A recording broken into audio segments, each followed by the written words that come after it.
and do things at the same time, and I would do the talking and leaving the room even as I'm speaking.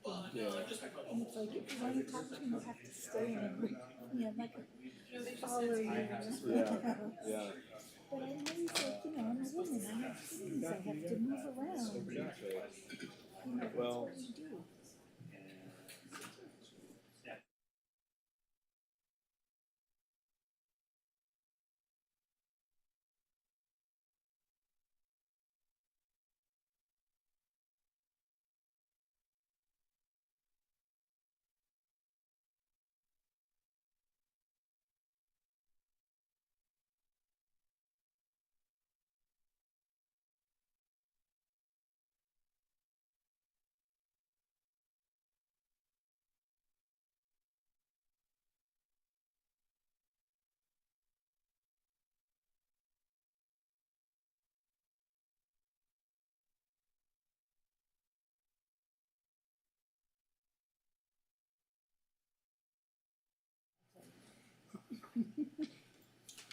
Apparently Jerry's gonna sing for us tonight.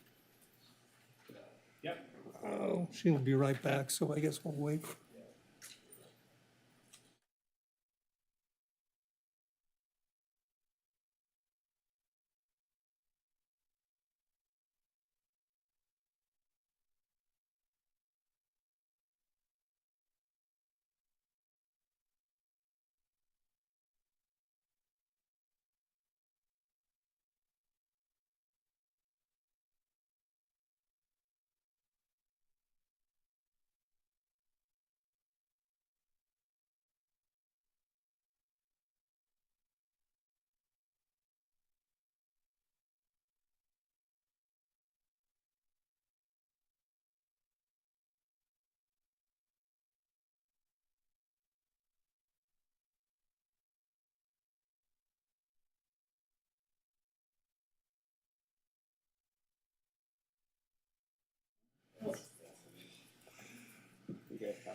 Oh, I guess it's 6 o'clock and we'll call to order the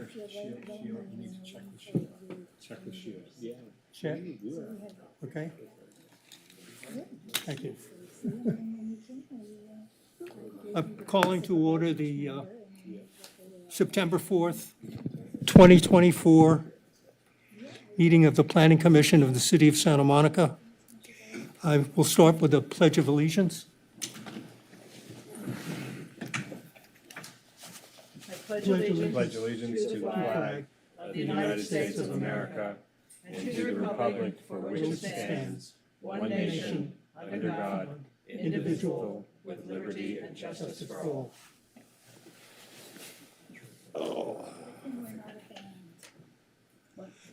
Call the roll, I guess. Call the roll. Commissioner Fresco, Here. Commissioner Hamilton, Here. Commissioner Lambert. Here. Commissioner Landris. Here. Commissioner Reese, Here. and Chair Tolkien. Here.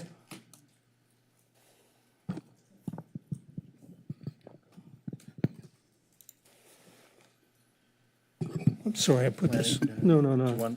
Chair, do you want to ask for the planning director's report? Yeah, Planning Director's report, please, yeah. Just Great. Good evening, Commission. So coming up at your next meeting on September 18th is the study session on adult use cannabis. October 2nd is canceled for Rosh Hashanah. And then October 9th will be a special meeting. That's for the safety element update recommendations.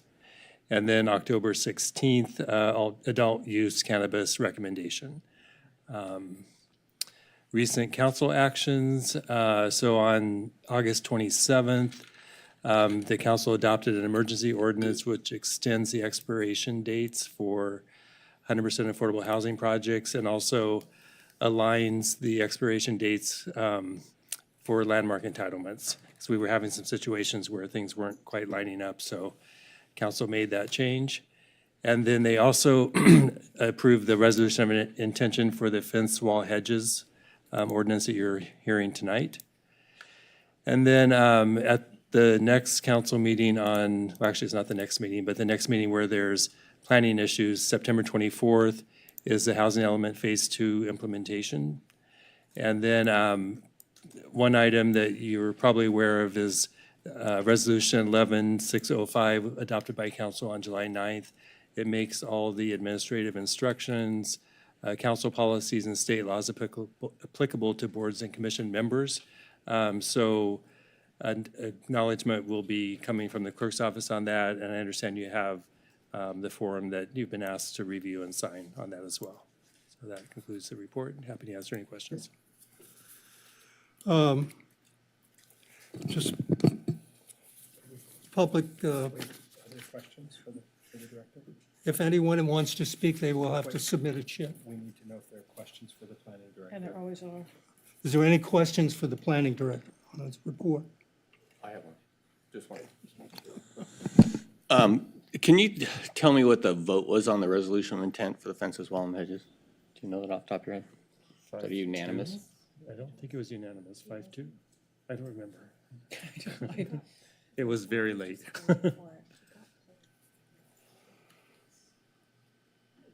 Was it? Okay, yeah. Yeah, I thought it was. Yeah, it was pulled from consent. I'm pretty sure it was unanimous, because then it was just voted, yeah, I don't recall like a no vote. Okay. Yeah. Okay. Yeah. Thank you. I remember what happened. It was pulled from consent, and Councilmember Davis asked if the way it was worded would allow us to look into the whole ordinance or not. And it was answered in the affirmative, and then they voted.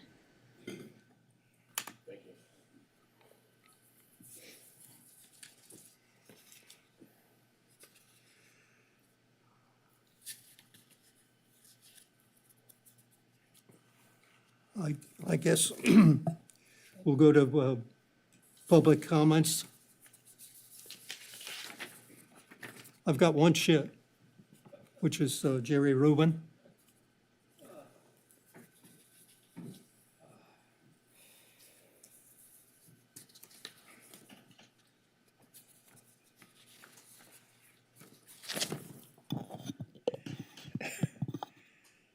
Thank you very, very much, Honorable Chair, Vice Chair, Commissioners, City Staff, City Clerk, fellow Santa Monicans. I figured since I came here, I might as well speak. Even though I'm tired, I just had a couple shots, vaccine and flu shot, but I feel okay. What I wanted to say was a lot of people in Santa Monica are very excited and hopeful that we might be part of the Olympics in 2028. And there's a big difference between getting tangential benefits and actually being part of it. And we know there's challenging things, but the rewards are great. We deserve to be part of it. Volleyball started here, and it'll be so cool. The other thing I wanted to say is we need housing. We need to help the homeless. Maybe the homeless, there could be jobs as we approach the Olympics to get them involved in different things and to get to help. There's ways to really do that in a good way, but I think more housing is desperately needed. And people keep scapegoating the homeless. The homeless are not stealing those catalytic converters from cars. They are not smashing up the jewelry store in coordinated efforts in other markets. They probably have nice homes and are pretty wealthy. There's just a lot of scapegoating, and it's not fair. People need help. We've always been a compassionate city, but one that promotes responsibility as well. And last but not least, if I may, talk about clean air for the Olympics, alternative transportation. Don't forget, planting more trees now is going to help bring a cleaner, greener Santa Monica, LA, adjacent cities. Everyone should be doing that. And I kind of have some ideas for some unique thing, like a sustainable plants in the Palisades Park. in 5 concentric rings like the Olympics. A big photo with the pier in the background, showing our connection with diversity all over the world, but also our connection with Mother Nature. So it's perfect. I saw a perfect spot if people would agree with it. And I just hope the Planning Commission can be on board to help with it any way that's appropriate to work with the people that are talking about the Olympics, to make sure we're. Wait, Jerry, Mr. Rubin, I have a question. Actually, two. That's all right. You said, I mean, you went there, so I'm going to ask it. You said that it's different being next to the Olympics, adjacent to the Olympics, than it is to be part of the Olympics, and that you prefer to be part of the Olympics. Do you think would you think that were still true if you knew that there might be an actual cost to the city to host the Olympics? Do you think it's worth it for us to host the Olympics, no matter the cost to the city and to our businesses and residents? No, I would never say no matter, but there's ways to talk about it. But I think in all the Olympics, whether it be Paris or anyone, they have a procedure. People follow it, and might not always be the best, but that's what the Olympics does for security purpose, for everything else. But they should be willing to help out if there's extenuating circumstances. And I just have a feeling that sometimes putting in some money will ultimately benefit us too. You've heard that expression. It takes money to make money. So Okay. I think we could have win-win solutions. And Challenging, but rewarding after it's done. I hear you. And since you're on the Urban Forest Task Force, right? If there are ways that we can support you, I'm just curious whether you've I love this idea. Have you looked into whether it's permissible for cities to use the 5-ring symbol? I can't imagine it. I see it all over the place on Facebook, everywhere. Okay. I mean, I can't imagine it not happening, but someday you just take a walk out in the Palisades Park or some other place. It's so simple to do. It's a beautiful Not idea. simple for me to do, but I remember when they put the sustainable rings around the chain reaction sculpture, that group, and they have experience in Palisades Park too.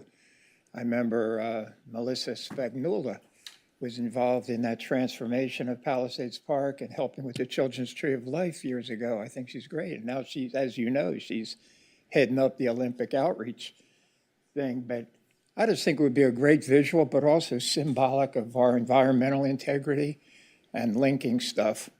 And kids could help plan it. There's an educational element. It could be done in advance. It's just something to think about. Thank you so much. Thank you. Okay. All right. Anyone else? Oh, P.S. I'm have just any a rookie questions? on the task force, the least experienced, but I'm honored to be on it. Well, let's move on to item 7, which is the consent calendar. Any commissioners want to pull the item? There's only one item, the 7A. I'll move the consent calendar. Second. Do we have a roll call, please? Can we do it by voice vote, or do we need a roll call? You don't need a roll call. You can do it by voice vote. Yeah. What? You You can do it by voice vote. By voice vote. No, you say, call. Aye. No, call for a voice vote. Let's have a voice vote. Aye. All those in favor? Aye. All opposed? None. Okay, passes 6-0. I'll get the hang of it one of these. All right, where were we? So.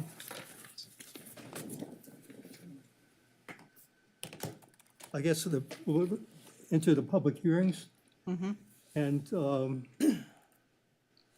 one item is 11A, which is the recommendation to the city council on proposed amendments to the text of the city zoning ordinance to increase the maximum allowed height of fences, walls, hedges, front setbacks, R2, R3, and R4 zoning districts, and to revise the rules for measuring the heights of fences, walls, and hedges located on the top of retaining walls. Staff, Staff report. Sam? there you are. Hello. Good evening. Tony Kim, Principal Planner. I'm here with Shira Moak, Associate Planner, and we will be presenting this item tonight. We're also joined by our newest Assistant Planner, Layli Hokmalahi. She's been here a month and a half. And she's here just to observe and learn. But yes, before you tonight, staff is recommending that the Planning Commission adopt Resolution number 24013, recommending that the City Council amend the zoning ordinance to increase the maximum allowable height of fences, walls, and hedges in the front setbacks of R2, R3, and R4 zoning districts, and to revise the rules for measuring the heights of fences, walls, and hedges located on top of retaining walls. So a little background, a little over 2 months ago, council directed staff to amend the zoning ordinance to raise the height limits for fences, walls, and hedges in the R2, R3, and R4 zones and address retaining walls. Just to clarify, this does not include the R1 single unit dwelling districts. This is just R2, R3, and R4, which we've highlighted here in the city map, the R2, R3, and R4 districts shaded in beige and brown, so you get an idea of where those zoning districts are in the city.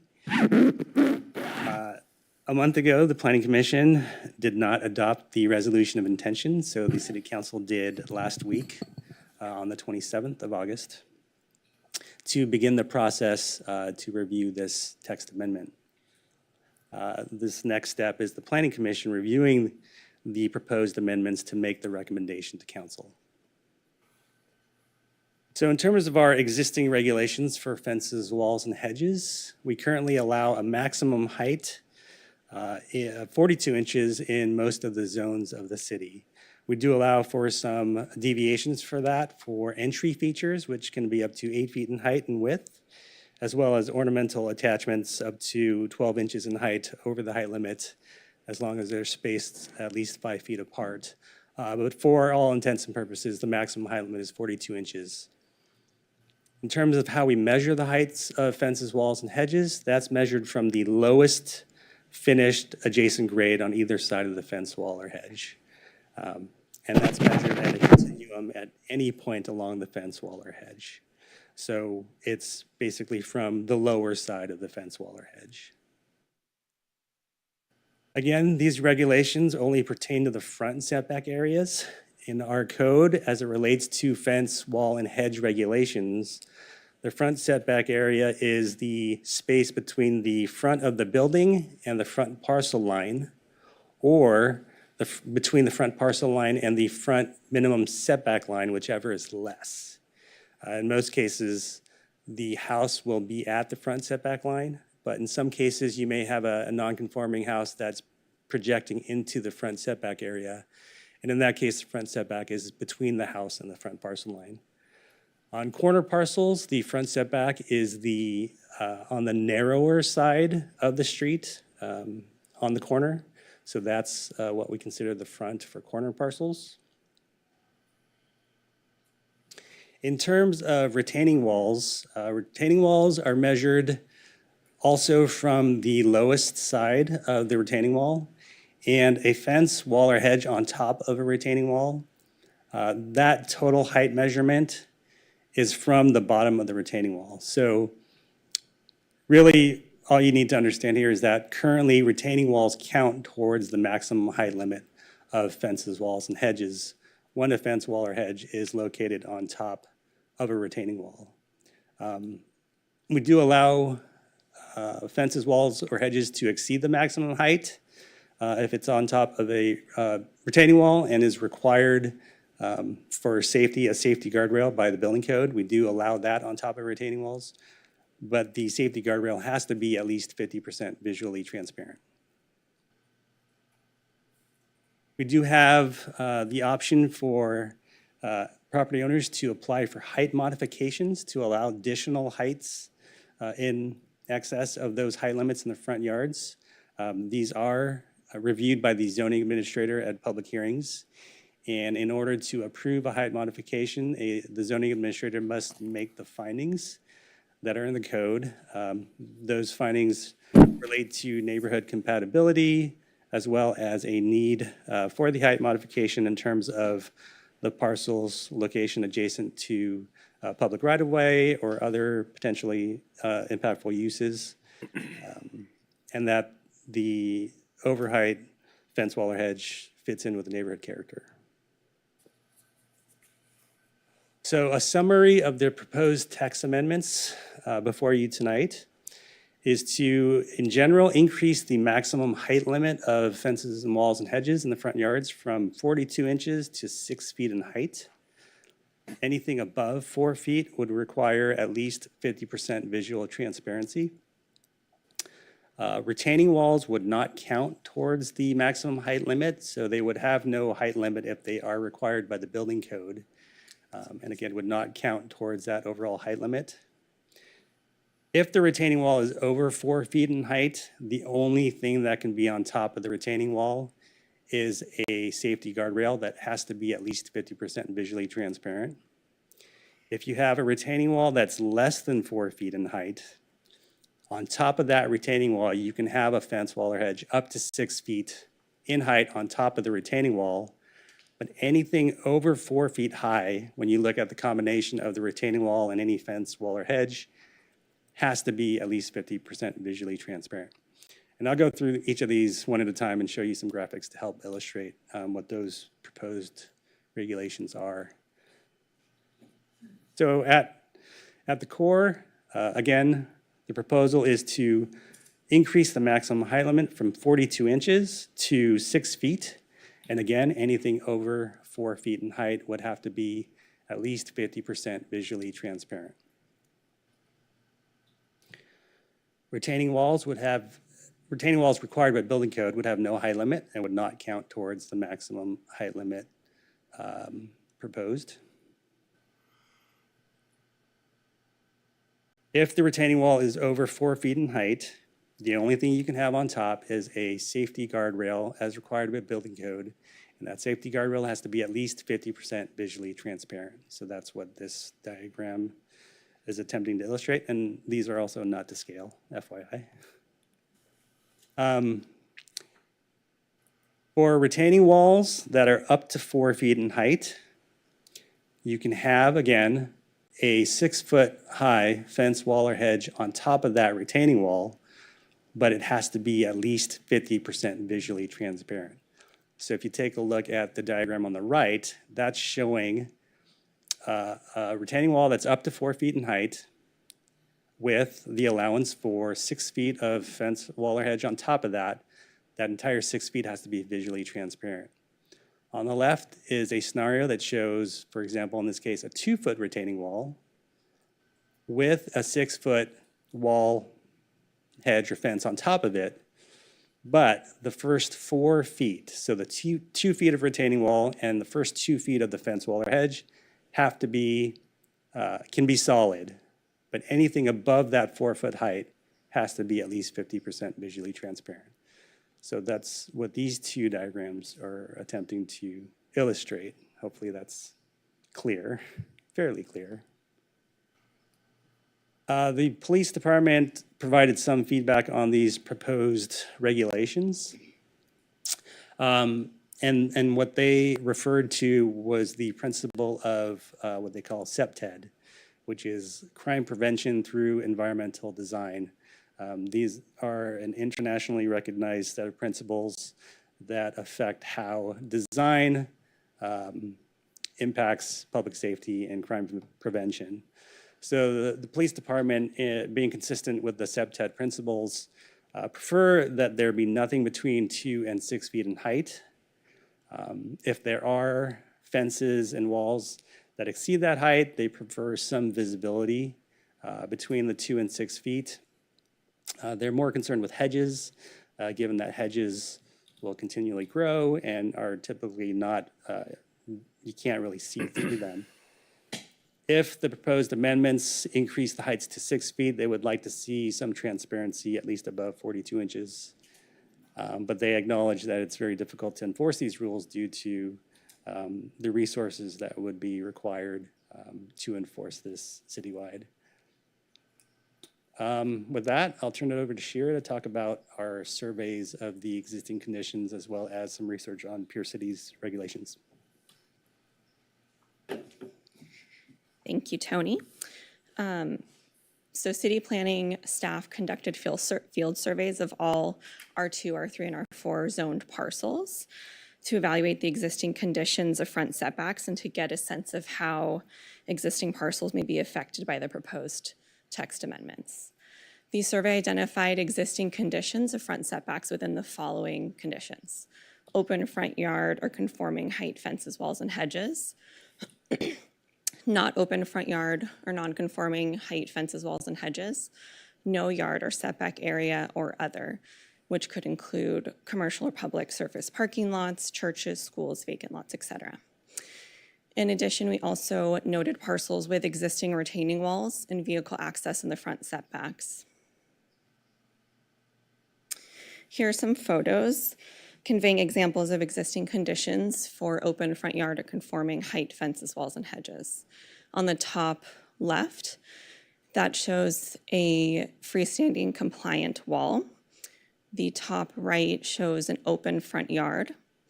The bottom left shows an open front yard with vehicle access, and the bottom right shows a conforming retaining wall. Here are some photos of a not open front yard or non-conforming height fences, walls, and hedges. The top left shows a non-conforming height hedge. The top right shows a non-conforming wall with vehicle access present. The bottom left shows a retaining wall with a non-conforming hedge on top. And the bottom right shows non-conforming hedges, you can kind of see them, non-conforming hedges with vehicle access and retaining walls present. These photos convey examples of no front yard or setback area. The top left shows no front yard present. The top right also has no yard, but due to vehicle parking. And the bottom left has no yard as well, but has retaining walls present. And the bottom right has no front yard due to vehicle parking and also has vehicle access and retaining walls present. And here's two examples of what we classified as other. So you can see the public parking lot on the left and a religious institution on the right. Staff surveyed the front setbacks of just over 4,500 parcels, and we laid out the findings for you. So 48% of the parcels consist of open front setbacks with conforming fences, walls, and hedges.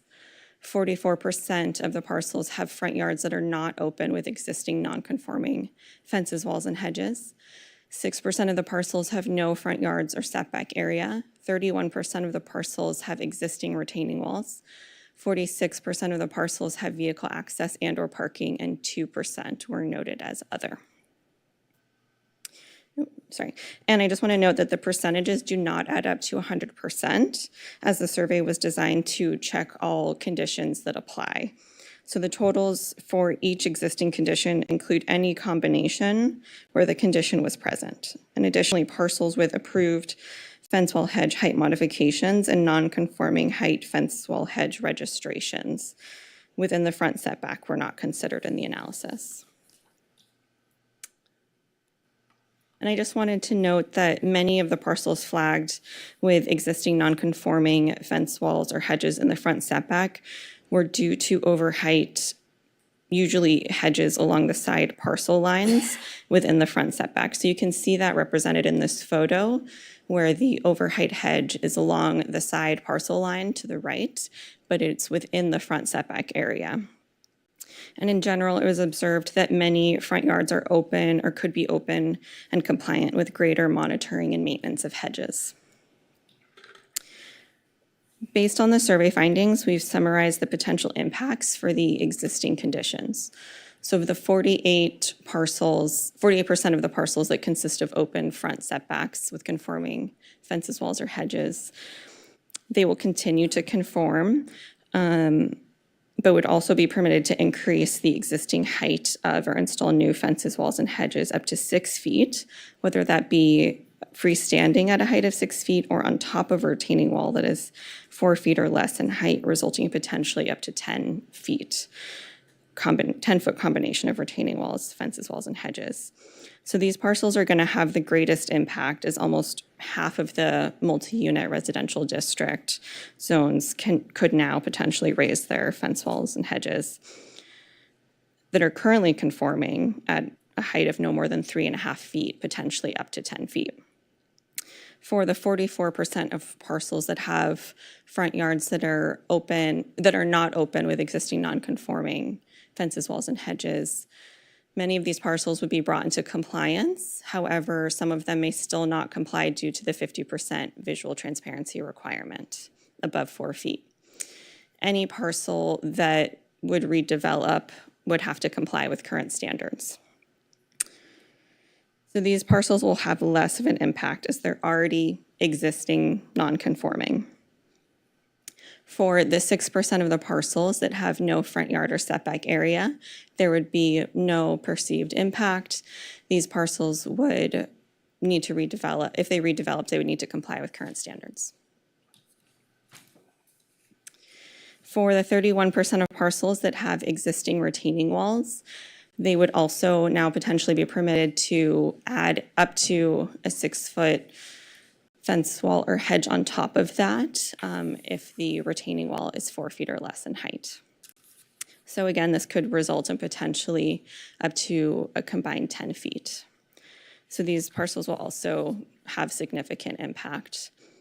For the 46% of parcels that have vehicle access and or parking in the front setback, they're less likely to have as much impact as part or all of the front setback is dedicated to parking or vehicle access. Should they have the opportunity, depending on the design, they could also potentially add or increase their existing fence wall or hedge up to a possible combined 10 feet. They would also still need to comply. Any parcels with vehicle access would need to comply with the existing HVO requirements. And of the 2% parcels that were noted as other, there's no anticipated impact to that. And any vacant lots would, as they redeveloped, would have to comply with current standards. So in addition to the street survey, staff reviewed fence wall hedge standards for peer cities to understand potential best practices and compare regulations. Beverly Hills permits up to 3 feet in height for fences, walls, and hedges in the first 20% of the front yard and up to 6 feet beyond that. However, any portion that exceeds 3 feet must be open to public view. Culver City permits up to 4 feet for fences and walls in the front setback, and in some cases, portions over 30 inches must be open work design to ensure adequate visibility. And Culver City does not regulate hedges. Los Angeles permits 42 inches for fences, walls, and hedges in the front setback. In terms of regulations for retaining walls, Beverly Hills does not regulate the maximum height of retaining walls, but defines them as being a wall or terrace combination of walls used to retain at least 18 inches of material. Culver City permits a retaining wall up to 6 feet in height or a combination of retaining walls up to a maximum of 12 feet in height, as long as there's at least 3 feet of separation horizontally between the walls. Los Angeles permits either a single retaining wall up to 12 feet in height or up to 2 retaining walls, as long as they're also separated by 3 feet horizontally of distance up to 10 feet in height. Additionally, Los Angeles has a provision where 42-inch planter walls in the front wall is not considered a retaining wall and is exempt. For more details on each city and for a table comparing the peer cities to Santa Monica's current and proposed regulations, please refer to the staff report. And that is the end of our presentation. We will now take questions and comments. Thank you. Thank you. I just have a couple of questions of staff. Number one, great work. I want to understand the difference where, God, that's really coming through my ears. I don't need to hear myself. What we're looking at tonight is actually the only difference between what exists now and what we're proposing tonight is 4 inches higher on the base wall, right? Well, right now, according to the staff report, you can get 2 feet of transparent above that 4 feet. I mean, I'm sorry, 42 inches and 2 feet of transparent. Is that the existing rule? Our existing provisions are for 42. 50% transparent. 42 inches. We don't have a transparency Okay, requirement so it's just 42 currently. inches. Yeah, that's Okay. only required for guardrails above retaining walls that I exceed gotcha. the height limit. So the new proposal is 48 inches plus 2 feet of transparent, 50% transparent, right? Is this what the council is asking us to do, or is this something staff created? And it's very creative, by the way. So this came at council's direction to raise the height limit up to 72 inches and address retaining walls. I understand, but were they anticipating a solid wall at 72 inches? Yeah, so I think this proposal is being responsive to council's direction. However, in their discussion on the 16 item, there was also, I think, some questions around, like, was the police department consulted? Like, how does this sort of, line up with, really like public safety concerns, CPTED principles and the like. And so that's where, the visual transparency requirement sort of provides that balance, if you will, of allowing, a taller solidness at 48 inches, right? And then above that, so basically the core is 48 inches of solid, whether it's only a fence or if it's a combination retaining wall and a fence, but whatever above that has to be visually transparent. And that was acceptable to them? Well, we haven't talked to them haven't about talked to them. Yeah, this is, We'll we're see. having this hearing. The other thing I've heard through the grapevine, I don't know how reliable it is, that the city manager wants this at the city council in October. And if that's the case, what does that give us in terms of timing and changes and what have you? So this is currently tentatively scheduled for the October 8th city council meeting. However, the commission, obviously, you can make whatever recommendation you would like. So that's independent of when. Good. And then I know the genesis of this idea. I'm not sure I should share it, but I know how it started, and it was very small. The issue that this is meant to address, and now it's gone citywide. But when they talk about why they're doing this, and I know the first discussion was at 3 a.m, so no one can remember that. But at the last meeting, what exactly why are they doing this? Because clearly security is not an issue, because the police department doesn't think that's a good approach. Yeah, so the last council meeting, there really wasn't a lot of discussion around it, because it was, the ROI action is just to start the process, as you're well aware, right? There's really no discussion on the substance. But at their June 25th meeting, part of the discussion from the council was relating to concerns raised related to protecting privacy and private spaces in the multi-unit dwelling zones, because the development volume in those districts and changes in state law require for greater density. The multi-unit districts kind of tend to, they're not like as isolated as the R1 zones, if you will. They're sort of mixed in with a lot of commercial boulevards in between them. So I think, that was kind of some of the reasoning of, why limiting it only to the R2, R3, and R4 zones and not the R1. Okay. That's what I gather and what your staff report says, that basically we're looking at some kind of, I don't want to say protection, but I don't know what a better word, from those new people who are moving into denser projects. They want to be shielded, I don't know the correct verb, but they don't want to be part of the density next door. Well, I think, some of it is also the scale of development you can get in the multi-unit zones is obviously larger than you had in the R1. So, the relative scale of a taller fence wall and hedge, vis-a-vis the development around it, is different compared to, the conditions in the R1 districts. Well, I mean, the vast majority of what we're talking about is R2. I mean, it's basically all Wilmot, Pico, Mid-Cities, and part of Sunset Park. So that's really what we're In terms of talking the about most here. prevalent zone, That's really that's what we're great. talking about. And I suspect we're talking about single-family homes in those areas that don't want to be impacted by a 3 or 4-story building next door. So they're going to put up a 6-foot wall on the street, which is going to have absolutely no privacy impact whatsoever, because the people on the 3rd floor are going to see everything they're doing in their yards. So I'm just having a really hard time getting the privacy issue hooked into the idea of the fence height. But I'm not asking you for an answer, but I just thought maybe the city council had provided one, but I should have known better. Commissioner Hamel.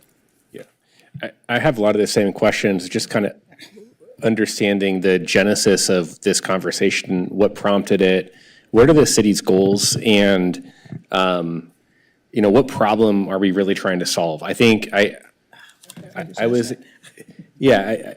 trying to still kind of wrap my arms around just that whole, the reasoning behind this, other than, is it just like a public safety issue? Is it just a way to push back on higher density by creating a higher fence? I'd like a little more illumination on this. I mean, I'm not sure I have more to share. This is council gave direction to, for the staff to come back with these amendments, so we are following council direction. And, what I just shared was the crux of their discussion around that 16 item. So, that's really all of the information that was expressed. I guess an extra 4 inches plus 2 feet is gonna solve this problem. Right. Yeah. So I'm next. Okay. I actually have a really brief question because I'm really interested in Commissioner Fresco's questions.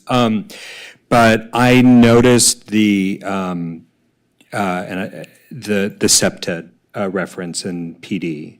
And in my brief review, I learned that SEPTED has been adopted as a standard by a number of agencies, including the U.S. Department of Transportation. I know there are a couple of blog posts that have expressed concerns about SEPTED standards. And so I was wondering, in terms of our own, sort of creating findings for us, has the staff, has the city at any point adopted SEPTED as a standard? It sounds like PD is formally endorsing it, which is certainly helpful, but has planning staff, or mobility staff for that matter, ever done a deep dive into SEPTED and alternatives to SEPTED such that we could actually make, informed recommendations on the dais based on research that you've laid out for us, so that we can weigh the recommendations against those standards? I think these are, when you look at SEPTED principles and guidance, these are fairly, these are not brand new planning theories by any means, right? Right. The notion of, visibility, eyes on the street, natural valence, these are all Exactly. things Yeah. that are, quite frankly, integrated into, when we're doing development review and what have you, these are just integrated under review as a matter of course, as just part of planning principles. Really, I can't say that there's a formal adoption, of any particular document, but this notion of, development sort of fitting within its context, visibility, permeability, these are things that are discussed in, every project. And so the proposal here, was really meant to balance that, direction, addressing, council's direction, but also, these, the need to maintain kind of visual transparency and visibility into properties, hence the visual transparency requirement. The reason I'm asking, and maybe you can help me with this, is if we were to follow SEPTED best practices as I understand them, we'd be capping hedges and fence and wall heights at 24 inches, right? Because SEPTED wants complete visibility from 2 feet to 6 feet. So my understanding is that our current standards of 42 inches represent that compromise. And so if we want to bust through that compromise, I'm wondering whether there's additional research, additional findings that would help us unpack it, perhaps there's pushback on SEPTED that we should know about. But I guess my question is like, how do we build the basis for those findings? Because as I understand it, we can only do this if we think that it's going to advance the safety and welfare So I of the think, built environment yeah, in Santa if you look Monica. at the police department's comments, like the preference is for the 2 foot to 6 foot, but the second bullet is like, if there were fences, walls, and hedges in that height, their comments really about, then you should require visibility through that, like it would, achieve the same goal, if you will. So, I don't think we believe that this is in, complete violation of the CPTED principles, because of the visual permeability or the visual transparency requirement, at a height that most people can still see through and see over. So I think that the proposal before you is an attempt to reconcile, those things. Thank you. Commissioner Fresco. This is quite a balancing act for you guys. So is there another example in your experience, your long experience with the city where we've changed a law that was based on safety standards in order to allow more people to be compliant? Good one. Well, I mean, Oh, God. I can't think of like a. So as we've discussed several times with variances, one example I can think of off the top of my head, just as a general principle, right? This is maybe not an example that has happened in the city, but as we discuss with variances, if the city starts granting several variances in an area, right, then you must examine whether or not you want to change the rule because the exception becomes the rule. So that is an example of like a legal principle that we do discuss on a regular basis when you're looking at variances. So, but these aren't variances that we've granted. These are people who are non-compliant. Yes. I understand. I'm just explaining, like, sometimes that Right. is the genesis of how rules change, Yeah, right? mean, It's a think- policy Okay. determination. I mean, if you look at the genesis of like the history of fences, walls, and hedges, I mean, there was a wholesale registration process that allowed I'm people well to aware. legalize that, right? We have examples of like rent control bootleg units, right, where you had to. I'm sorry, I'm just thinking of another example, like bootleg units, that were registered with rent control. Those were given a pathway to legalize later. We've created sort of these sorts of different programs for people to legalize. But that's- and yeah, amnesty, okay. where, so there are different, I mean, you can't be broad brush about it, but there are different examples of where the city Right, has acted okay. in response. I mean, to when I'm thinking, bootleg units is a really great example because that's actually something that was filling a very clear need that we have for more units, and we realized that we wanted them. So, I'm not quite sure this correlates with that. I'm just curious, first of all, I also spoke to the police officer who does the community evaluations, and I felt I had a long conversation, and the impression I got was the concession to transparency was very reluctant, and this officer was very clear about the 2-6 rule, and that was the juice, and that the transparency is really not safe, especially at only 50%, because our streets are not well lit enough, and at night or even at twilight, it's not enough transparency to actually be able to see through. So it's not really a thing, and if we're going to ask for transparency, it has to be at least 75% transparency, which means no plants. Like the plants can go up to whatever that 42 inches, and then above that, maybe it's railings or something, but it can't be plants because there's no way, and it's completely unenforceable. So I'm wondering, in terms of transparency and the heights and all of that, why we decided to make the transparency above 48 inches and not 42 inches, and then why why 75% transparency wouldn't be better for you? It's not to say that 75% transparency would not be better. I think we were trying to maintain consistency with what we currently allow for safety guardrails, which are required to be at least 50% visually transparent. We also have instances in the past where the zoning administrator has allowed for overheight fence modifications, often with the condition that part of it be at least 50% transparent, so there's some consistency there.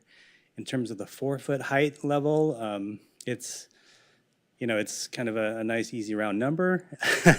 It's still close to the 42 inches. It's also consistent with the height at which a retaining wall would require a building permit.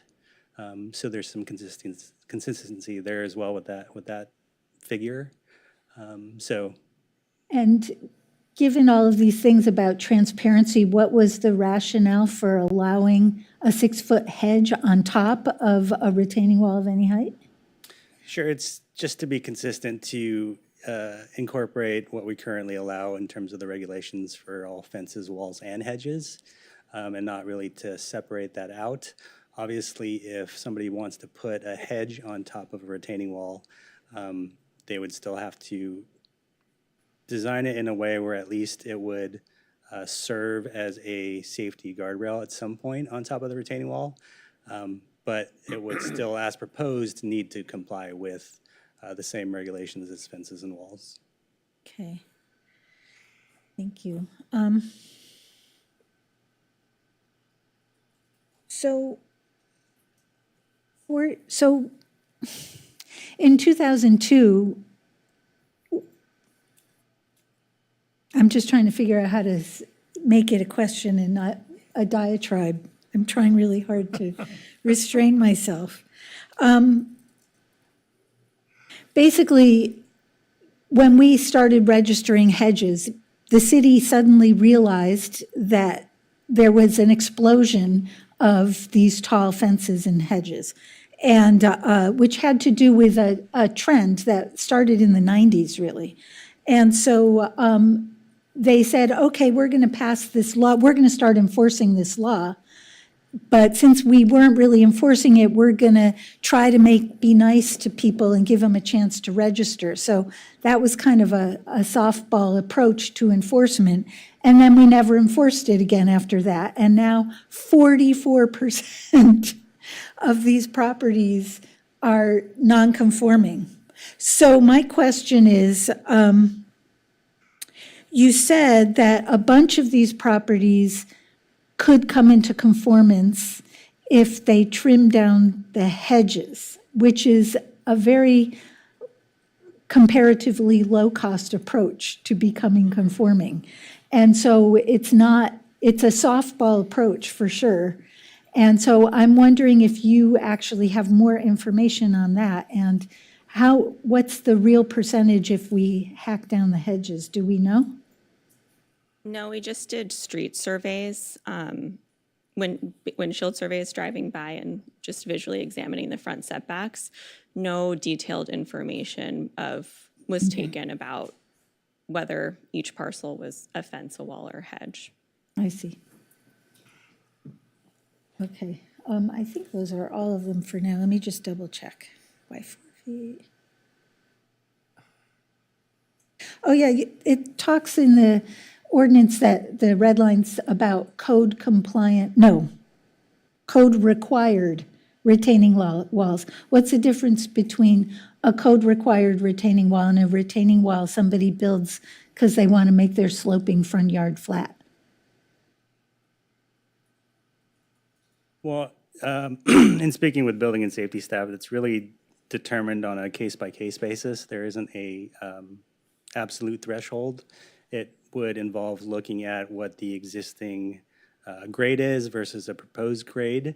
We do have built into the red line that someone can't intentionally alter their grade to get around these height standards.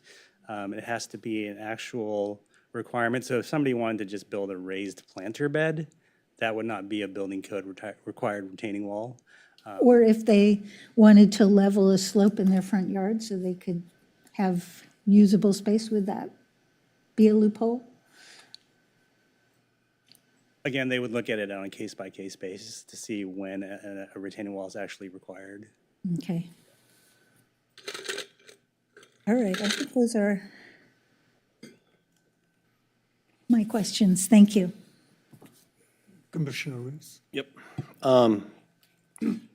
Okay, I'm going to get to a question, but first I'm going to highlight, I'm glad to see that there was a reference to kind of an international standard with what was it, septic or septis, you referred to it. It is kind of septic to me, sorry.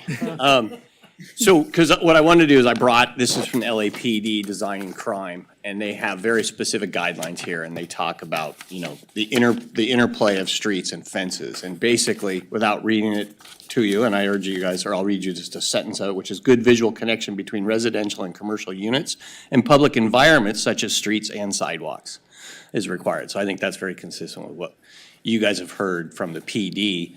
And as alluded to by the planning manager, you guys already kind of build it when you look at projects in terms of are they open at the street level? So my question for you planners is this something you guys really support from a planning standpoint? Is this just council direction?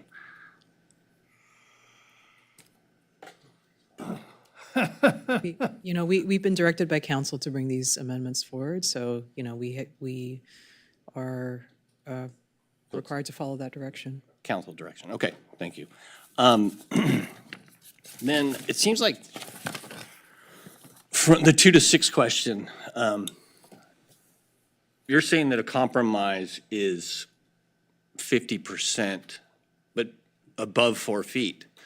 But it seems like PD is telling you they want 100% visibility above 2 feet. So is there any reason that we're not suggesting that you can go above the 42 inches, but it all has to be transparent?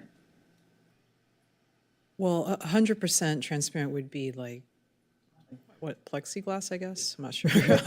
No offense at all. Or nothing, right? You can do plexiglass. Which is less than, what our rules are now, right? And I think I just want to also, we don't operate in a vacuum. There are principles, and then there's sort of, responding to what the community's wants and needs are, and, a public discussion around that. And these rules were developed, to balance these, principles of visibility and transparency and connections between, the street and private property, but also being, responsive to community concerns and, what people want. And that's council's job to listen to that and, set the policy. So, when the city hasn't been, hard and fast and strict about like this 2-foot rule, because that would, I imagine that conversation in 2002 would have been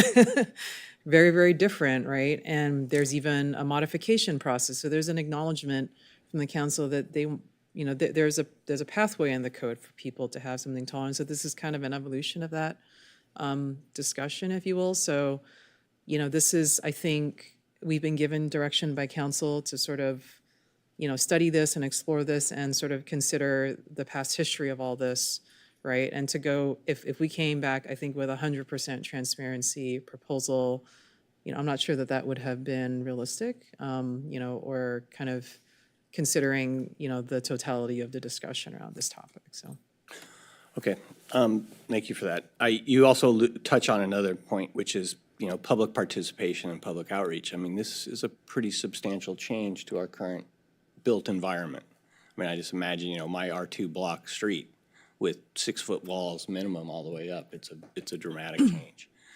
And I just I don't feel that the one person in the public in the hearing room tonight is giving us the public outreach that we need on such an important issue. And was there discussion with council that maybe they needed more public outreach? I mean, that we needed a robust public outreach? Because it seems like this is something that is going to impact a vast majority of our properties We're doing it very quickly. There doesn't seem to be a solid justification for it at this point. And so getting community input to get support for it seems like it would be an important thing for the politicians. And for us to make decisions. Yeah. You know, it wasn't, I think the commissions could certainly include that in your recommendation. It was not included in council's direction. You know, the hearing was noticed. And, you know, the 16 item was, you know, this was from what we understand, it was, you know, brought forward from constituent concerns. You know, they weren't directly communicated to us. You know, we don't know the specific details, you know, of that. But, you know, as the council was acting in their capacity to be responsive to the community as well. Okay. If this is open, is there a way to deal with some other issues that are out there? Like, I think Tony had a graphic of a corner lot, and it seems like we have problems with corner lots. I mean, I know in my neighborhood, there was a guy in a corner lot who wanted to build a 6-foot tall fence in that front yard. And in his mind, he's like, well, no, that's my backyard. That's where the backyard, the play yard is, and that long frontage where all the doors go out, that's the front yard. And even though I'd suggested maybe he was going in the wrong direction, he built it where it was in violation. They had to go back and get a variance. But in the end, his wall, which much better for our community, because along the long face of it where there was street frontage, it was limited to 42 inches with some pylons. And I mean, that would be a change to that would be a productive change to our fence laws at this point. Is there a way that more can be added to this, or was the ROI so narrowly focused on just increasing the height of the front yard? I mean, the direction from council this time was specifically just to address the front yards. But we do allow, you know, for corner parcels, what's considered the side yard. They do get up to 8 feet in height, up to where the front yard starts. So I'm not sure exactly. I know. And I misspoke. What he ended up doing was doing the 6 foot in the front yard area, and then he had to go back and get a variance or something from that point. But what was along the side was lower scale and very nice. So I misstated that. Sorry. Yeah. Okay. I have one follow-up, actually, to a question that Commissioner Fresco asked about kind of overrating health and safety considerations from the past, because variances have indicated that the code isn't working, or whatever it is you said. In the more than 8 years that I've been on this commission, I don't remember ever granting, I don't know if Nina does or not, a fence, whatever it's called, fence approval of I want to say variance, but I suspect that's not what it is. I don't remember ever doing that, so that certainly doesn't apply to this case. Yeah, that's because they don't come to you. They come to their zoning administrator hearings, and you would only We get hear if appeals. they were- You're right, you're right, you're right. The other question I have is, I understand, and I don't want to go into great detail, that there was kind of a hardship case that this is meant to address. And it was a hardship case made to a particular council member who brought it to the council.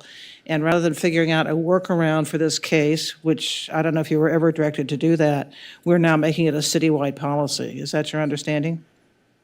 Yeah, I mean, I don't have. You don't have the all details, Yeah, right. but I think it's, you know, as part of the commission's recommendation, you know, we were directed to bring back amendments to address this, but certainly the commission is well within, you know, your right to come up with other proposals, you know, that you think would achieve the same goal. I mean, you have a lot of flexibility here to make, you know, a different recommendation than, you know, what's been presented. So in this particular case, could we, because I'm relatively familiar with it, it's a fence, it's a non-conforming fence on a piece of property inherited by somebody who doesn't have the wherewithal to take the fence down and rebuild something complete, what have you. It's a hardship, from what I've heard. I mean, we could actually craft hardship exemptions for people, like lower-income homeowners who can't comply. I mean, isn't that a possibility?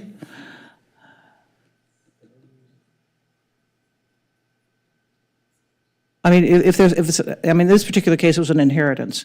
So, and I don't know what the provisions would be, but there conceivably, we could put forward a hardship process for people to legalize their fences if they didn't build them, and they didn't buy them, but they inherited them.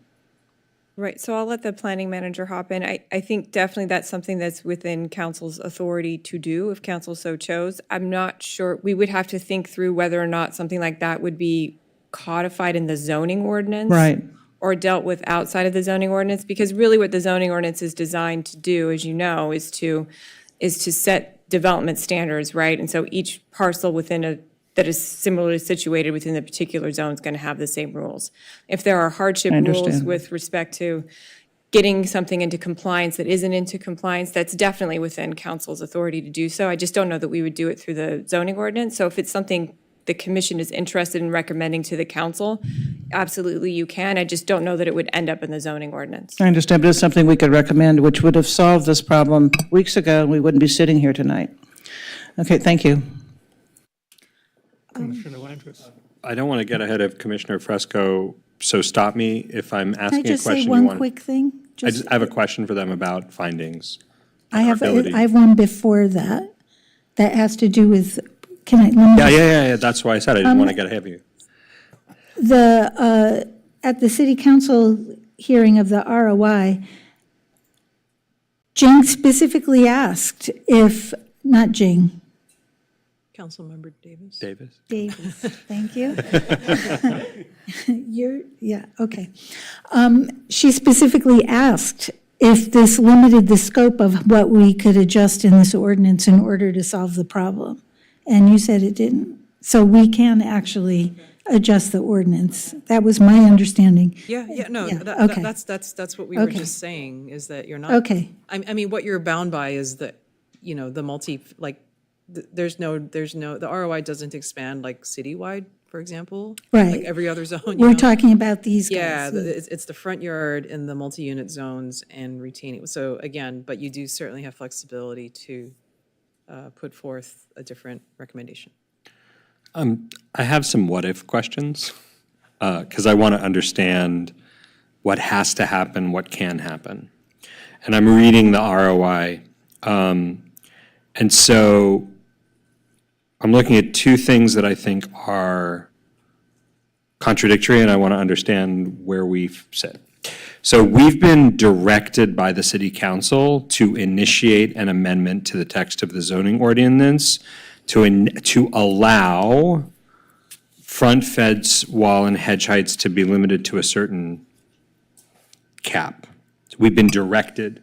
We're a planning commission, we have to do what the city council tells us. So I want to understand what direct means and what initiate means. And then I also want to understand, if I look at the resolution, that we have to find that the proposed amendments are consistent with the purpose of the zoning ordinance to promote the growth of the city in an orderly manner, and here's important, to promote and protect the public health, safety, and general welfare. So in that, the existing fence, wall, and head standards have resulted in issues related to security. So A, do we have, what is our discretion in how we choose to initiate and/or recommend amendments to something? And B, irrespective of whether we initiate and/or want to make recommendations, if one or more of us simply cannot make the findings that any change to increase hedge height, fence wall and hedge height would protect public safety and general welfare, how do we vote for it? Sure, so I can start and the planning manager can hop in. So the language about directing the planning commission to initiate the amendment comes straight from the zoning ordinance. There are 3 ways to initiate a zoning ordinance amendment.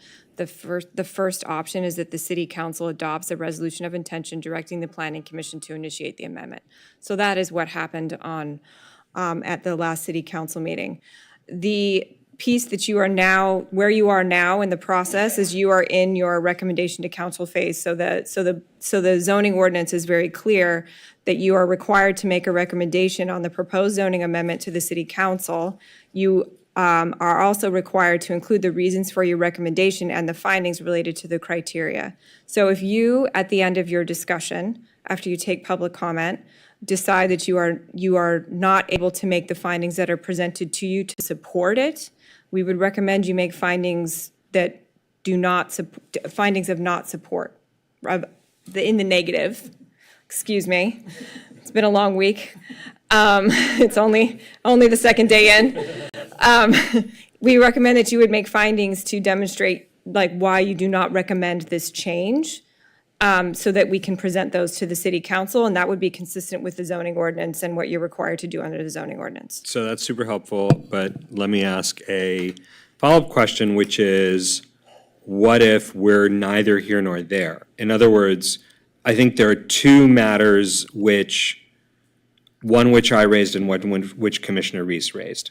I raised a question about the applicability of SEPTED, alternatives to SEPTED, and whether or not there is sufficient data relative to international safety standards to enable us to even make a decision one way or another. I know what SEPTED says, but I don't know the status of SEPTED and its alternatives. And there are critiques. I don't buy the critiques, but you might.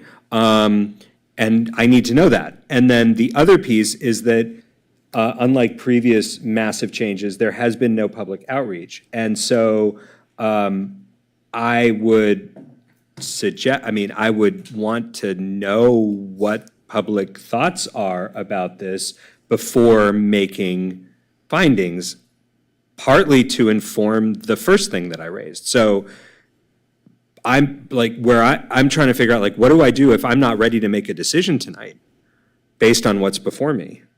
I don't want to say no. The council has directed me to take this seriously, so I want to take it seriously. But I don't have enough information at this moment to give you a yes or a no. So you can ask for more information if you feel like you need more information on what you're, talking about. So yeah, that could be, if you don't feel like you have enough information to make a recommendation tonight, you could certainly request that, continue the hearing and request that. I have a question. Okay. What enforcement mechanism do we have? We have no enforcement mechanism. Unconforming goes without being, Yeah, so enforcement of the zoning ordinance is done through our code enforcement division. To be fair, the city we don't have the resources to monitor 20,000 parcels, throughout the entire city. So it is very much a complaint-based system. People bring it to our attention, then we'll investigate. But but that is the mechanism for enforcement, is code enforcement. Nina? Since Sean opened it up. No, I have a question for our city attorney. This is something we might need more information on. So as Sean noted, there's a finding that requires that changes to our zoning ordinance promote and protect the public health, safety, and general welfare of the city. And when they went through the whole process in 2005 and 2007, where they wanted to enforce it and say that we're going to stick with this 42-inch thing, they said that this decision is focusing the city's attention towards protecting the general welfare, and in doing so directs resources that promote active living, pedestrian-oriented environments and opportunities for informal exchanges between neighbors. So they were acknowledging that this decision is a safe decision. And when you look at what a safe decision is, because I tried to figure out what is safety, our safety element doesn't talk about this, it talks about hurricanes and stuff. So basically the California code says that cities decide if something is safe if the police say so. But the police said SEPTED 2.6. So that means this isn't safe. According to my logic, following that sequence of rules, it's not safe. And the findings that were submitted to us in our staff report, they said that it was to resolve issues of perceived impacts, like not even real impacts of safety, but perceived impacts that somehow people living in multifamily zones need to be protected from each other by hedges. So it doesn't seem like it really does make the findings, and that we need to have a real close legal analysis on this so that we don't break the law. I mean, we want to do it right. I mean, I hear, so in order to amend the text of the zoning ordinance, you are correct. You would have to make the findings, and the findings are enumerated in your staff report that need to be made. This is policy making, right? These are legislative findings. They're not legal ones. And, I just referring back to what I was talking about earlier, when we make policy, this is not a hard and fast rule, right? As you saw in the presentation, peer cities around us have maximum allowable heights above 2 feet, but we're not making a broad argument that, the entire west side is unsafe, right? But none of them have a height above 42 inches. Right. I mean, we're presenting all of the information, and this is like every city has the right to kind of go through this process, this sort of policy-making process. And in this case, we're bringing back amendments at the direction of the council, who's trying to be responsive to constituents. Right, I understand. But I think, just so you as the commission, you do have, if you don't think that this is appropriate, or, you can't make the findings around that, you have, that is an action, or that's a recommendation, that the commission can take to not recommend But why? making these amendments. It seems, it's not like a state law that it has to be 42 inches or we're violating a code, but it's our law, and we have to abide by our laws, and our law says that we have to protect the health, safety, and welfare of our city. And so how can our legal staff even say to our city council who wants to send this to the planning commission, what's the basis for you not saying, oh, wait, you can't ask them to do that because that's not actually protecting the health, safety, and welfare of our people, which is the standard you have to meet? Right. So I think this goes back to what the planning manager was saying. These findings are determinations made by the decision makers on whether or not based on the evidence before you, right? This isn't quasi-judicial, it's legislative, but still, you have evidence presented to you this evening. It sounds like maybe some of you are concerned that you don't have enough evidence to make your determination. If you do not have enough evidence to make your determination, you may ask for additional evidence. We know more information. It doesn't matter if it actually meets the standards of the findings. What matters is the people who are voting for the findings think it meets the standards. That's what you're saying. The determination is yours as to whether or not the facts before you can meet the findings. Yes. That is yours for the recommendation, and then ultimately the city council's determination to make. And so they can decide that it meets the findings, and if they think it does, then it does. Based on everything before them. So that is what the city council did when those initial findings were made back in 2005, right? So that was the determination that the city council made at that time about what was the best for the health, safety, and welfare. But again, is within the decision maker's legislative authority to make those determinations. And they are, if they were to be challenged in court, the court would give deference to the legislative body. Wow. Can I ask a follow-up just on that? So one of the things that I'm noticing is that we're talking about words like public health, safety, and general welfare when we're talking about why we're putting these standards in. The ROI refers to words that are not in the ordinance: personal security, privacy, neighborhood character, which I think we're not allowed to use anymore. I think we dropped that, and I think that should be stricken because we're not allowed to talk about neighborhood character anymore. And aesthetics, which also is another question. We should figure out an objective design term there. But I'm actually curious about privacy because when the appeals have come to us, and we've had appeals in R2, and we've had appeals in R1, and we have struggled mightily with some of the concerns about privacy, and we have enforced the code as it is written despite those concerns. So when it comes to legislative authority, I mean, again, my question, and maybe it can be answered tonight or maybe it can't, what is the legal environment related to privacy and personal security relative to land use decision-making? Like, there's got to be some sort of precedence out there that will help us unpack this, because privacy is not listed at public health, safety, and general welfare. We know that privacy is important in the state of California, but it's not on that list of three things. So I'd love to know where privacy lands, and I'd love to have that conversation, because it feels like I mean, maybe I'm getting into discussion here, but I'm back to Commissioner Reese's really good point. It feels like we're making a really big policy shift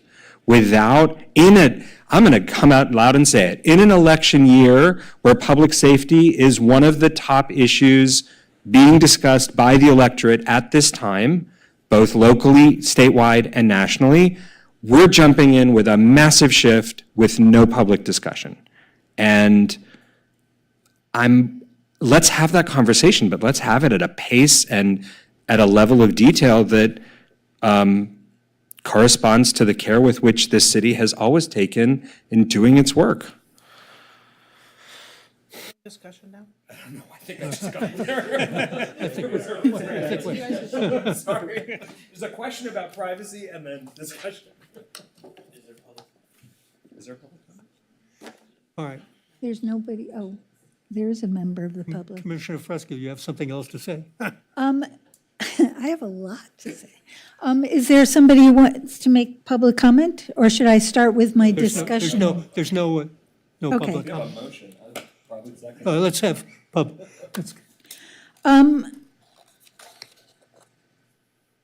Well, I mean, I feel like we need to address the public safety issue. I mean, and we need to make this a much more public conversation. The whole, I'm sorry, I'm thinking about three different things at once here. But part of the thing that we don't talk about enough is the idea of the fact that fences, walls, and hedges do not make you safe. They make you feel safe because they give you an opportunity to exert your power, basically, by defining your place. And I have this definition of systemic racism that says, systemic racism is a machine that runs whether we pull the levers or not. And by just letting it be, we are responsible for what it produces. We have to actually dismantle the machine if we want to make change. So in the 1920s, when there were no fences, by the way, in Santa Monica, unless you had a cow, and some people did, but they were low fences. But safety and protection were dog whistle words used to make people favor zoning that separated them from people of non-white races. And that was what it was all about. And we have inherited this idea that safety and protection comes through exclusion and from excluding ourselves and protecting ourselves. So when in 1948, people started to add fences and hedges, and the city passed a zoning ordinance in 1948. It was the first time we ever zoned it. And we made them 42 inches in the front, 6 feet in the back, that could go up to 8 feet, just like now. Same. But without the variance thing. There was no option to change, which came in 2005 when we got nervous. So in the 1990s, that was like the period when everybody was building these gated communities. And it was, all the people were rushing into gated communities to be safe from, safe. And there was a lot of discussion about it, and people started building hedges. And that was when the whole hedge thing started to happen. It was in 2002. There were 52 violations. By 2004, it had blossomed to 253 violations. And that's when it became a big campaign issue. And we elected a pro-hedge council member. That's the proud history of our city. So people really want to keep their hedges.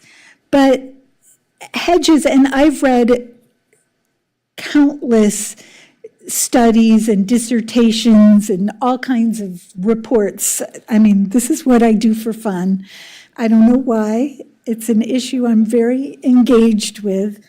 But I guess it's because it's the most explicit and easy to understand manifestation of the kind of systemic racism that all kinds of people who promote diversity and inclusion and all of that stuff still fall prey to. And it's our job to try to be aware of that and to work really hard. And this is at the core of that battle, to me. This is a symbol of that battle. And I guess that's why I become so passionate about it. It's so obvious. It separates mine from not mine, what I have and what you don't have. It's power, and power makes you feel safe. But it doesn't actually make you safe. And we can see that as our fences and hedges rise, so does our crime rate. And I don't know if that's a correlation or a causation. And that would be a great thing for us to try to learn. I don't know how we could find that out. Maybe we should enforce the hedge heights and make everyone cut them down and then see if crime goes down. That would be a really great thing to try. So we need to accept the fact that we think weirdly and have a twisted idea of what safety seems like it should be and what safety really is. You know, and then I just have two little examples. One is my personal example on my block. Nobody has tall fences, walls, or hedges except one. And I've lived on my block for 30 years. I have never seen that person. I don't know if it is a man or a woman or how many of them there are. I don't know if there have been different people living there that have changed over the years. I have no idea what goes on behind that Is that hedge. important? Say? Is that important? Well, if somebody tried to break into their house, we wouldn't know. And then that leads to my second, you know, and my neighbor across the street, on the other hand, we walk out our front doors. If we happen to walk out at the same time, we say hi. She says, "Oh, I saw you had a package. I put it behind your fence or behind your porch so that it wouldn't get stolen." We look out for each other, and that's a huge thing. And then the other thing is there was this one fence appeal that we had here on City Council on a block in the North of Montana neighborhood. And the guy had the only 6-foot hedge on his block.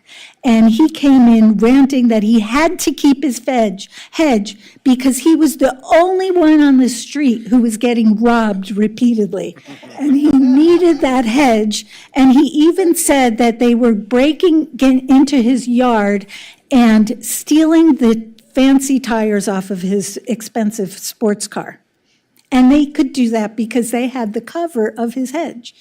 So I just felt I needed to say all that because I want it on the record. Because when I looked into this and what happened in 2002 to 2007, I listened to the tapes and I read all the staff reports. And so I want this to be on the record for why we feel, I mean, I can't speak for all of you, but I feel that you guys seem to all feel this way and that we need to protect our city. I'd like to say, I don't think we have enough information. That's my feeling about this. I just want to respond to something Nina said, but I'll wait for you guys. I wanted to respond to Nina real fast, but I saw Josh's light was on too. Oh, sorry. Yeah, let me let Josh go first. Are you sure? Go Okay, ahead. so you actually, you got something where we actually need more input, because you said this doesn't tie into the safety element, and I'm going to argue that it does based on something you just said, which is, I've been through the CERT training. And one of the things that CERT training teaches you, and I've forgotten how the symbols work, is that after an earthquake, there's an expectation that you're going to mark doors at street level with how many people and pets are there, whether or not they need help, and whether or not there's like an open gas line or there's other risks. And it actually is a really important safety tool in the event of a natural disaster. If we allow hedges to go up with nowhere for FD or OEM or neighbors to provide that critical information in the event of the earthquake that everybody tells us is coming, we're going to have a really big problem and people are going to be really unsafe. Because I realized you have no idea who lives in that structure behind that hedge. And so if something went wrong, you would have no idea what to expect if you wanted to try to help them like a good neighbor. So I would like to hear I'm going to add to my list of people from whom we need to hear. I'm going to add the fire department to that list and OEM, because I'd like to make sure that we know what's going on. The other two things I want to say really quickly are some of the alternatives to SEPTED include thoughts about rational theories of crime, right? The person who's like, rationally, I can go behind the hedge, I can steal those fancy tires. But I think people in Santa Monica, and I speak with personal experience, are responding to opportunistic crime. Where there's a theory that if your neighbor has a hedge, you're safer, like there's this diffusion theory. But I know, because it happened on my block, somebody went from house to house to house trying to break into garages. It's a very different approach to crime, and we haven't studied current trends in crimes to relate them to hedges and openness or shut. And finally, I just want to acknowledge for the record that one of the critiques of SEPTED has to do with eyes on the street, the Jane Jacobs theory, being associated with policing and broken windows versions of surveillance and some racism about who belongs in a neighborhood or not. Yeah. I don't agree with that critique, but I want to acknowledge it and also suggest that I think that Eyes on the Street enables the people who live there of any race or background to be able to participate in their own community solidarity support. But I do recognize that there is a dispute. So those are the three things I wanted to say. Sure. Thank you. I should have gone first because I was also going to mention Jane Jacobs and the Eyes on the Street theory as well. It's been a really good discussion, and I've enjoyed listening to it. And I think my original question kind of still stands, and it is just really, it's hard to really come to a conclusion on what to do if we don't really fully understand the origin of this in the first place. And I understand that this is probably not, staff is here at the direction of council. I respect that. I don't think that there's any use in trying to pry any deeper than that, but it does seem to me that this is originating from a constituent or from some constituencies dealing with specific issues that could better be dealt with at a property by property at a variance level, as opposed to us setting policy and amending the zoning ordinance citywide. I think that's just kind of a good rule of thumb, for any issue that comes to us is making sure that we're not reacting to individual situations with a really broad brushstroke. Right. But if you dig in a little bit, even a little bit deeper to this, I mean, there are some real issues in terms of it. What Jim was talking about, just in terms of the look and feel of Santa Monica. If we no longer had, I understand we're not enforcing the hedge issue or the wall height issue, but we still have that tool to enforce if there's a complaint that's lodged. And if we lose that, my concern is really for the built environment of Santa Monica. And I understand that there may be individual situations where there are exceptions that need to be made, and they should have an avenue for making that exception. But the look and feel of Santa Monica is important to me.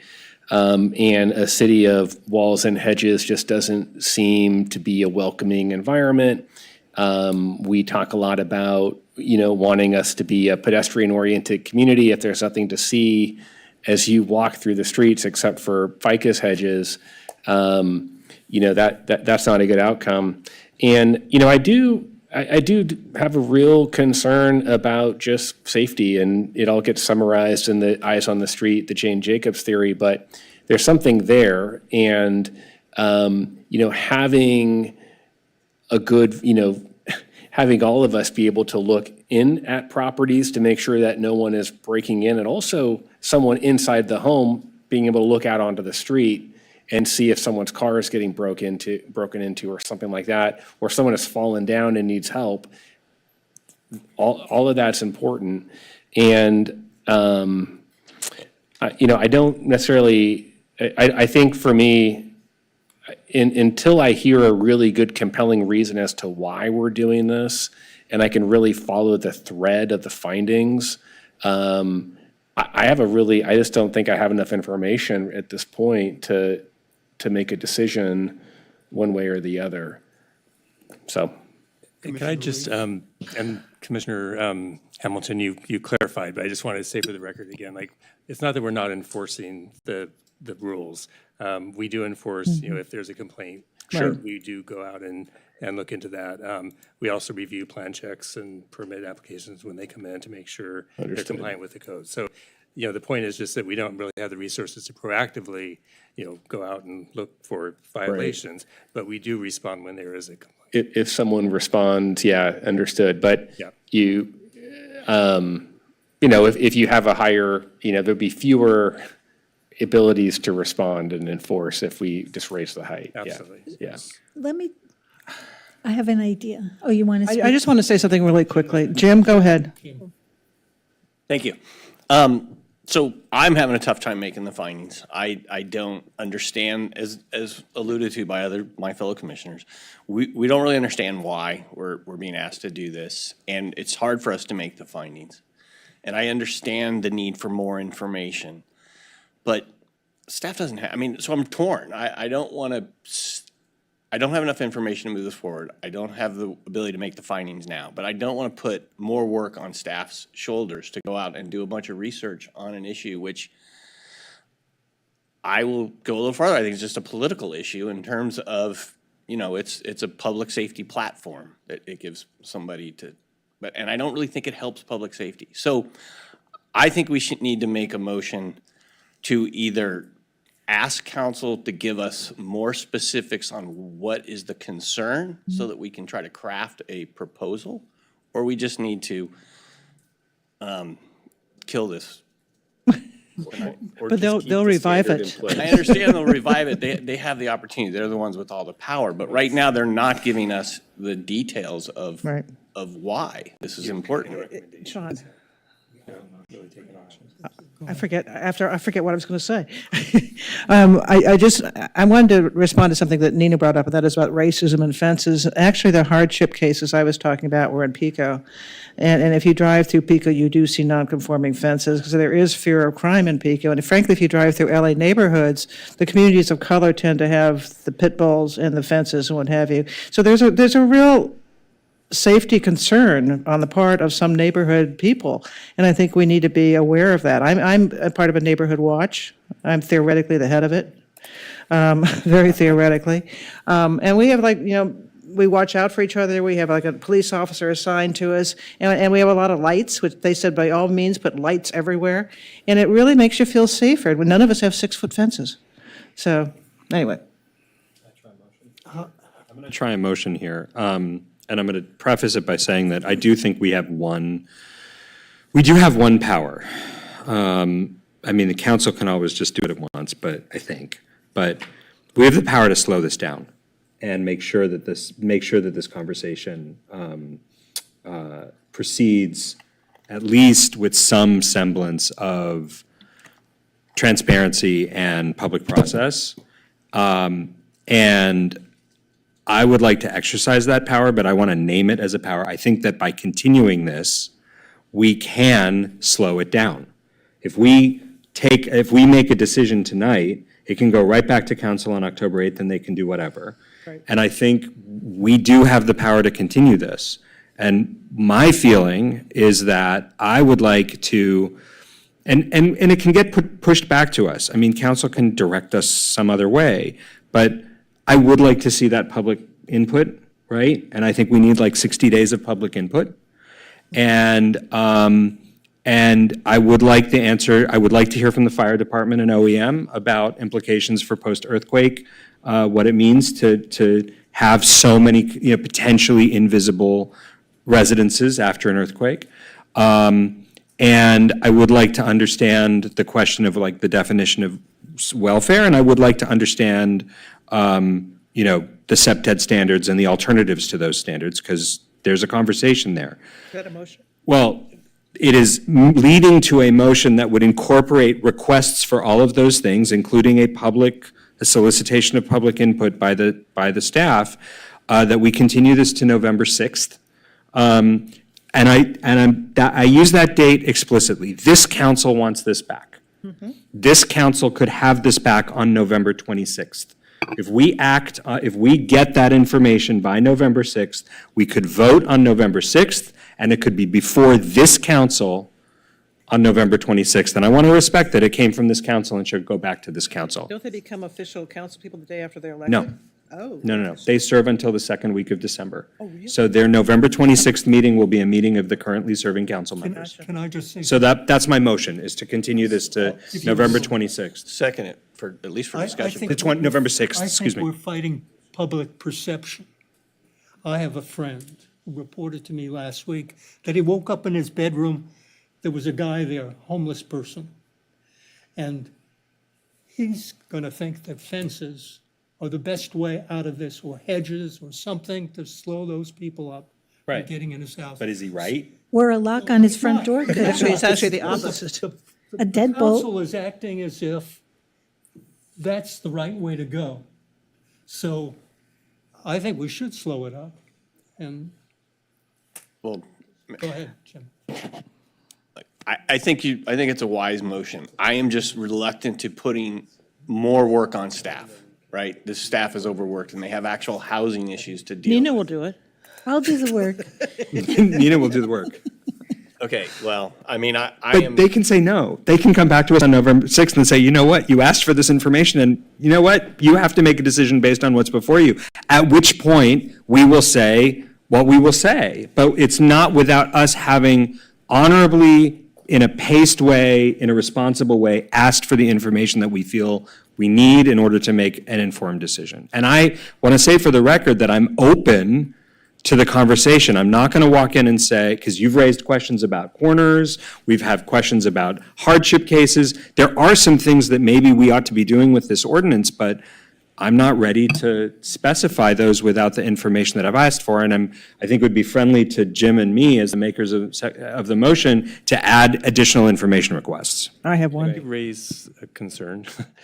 So I think it's perfectly fine and appropriate for the commission to ask for more information.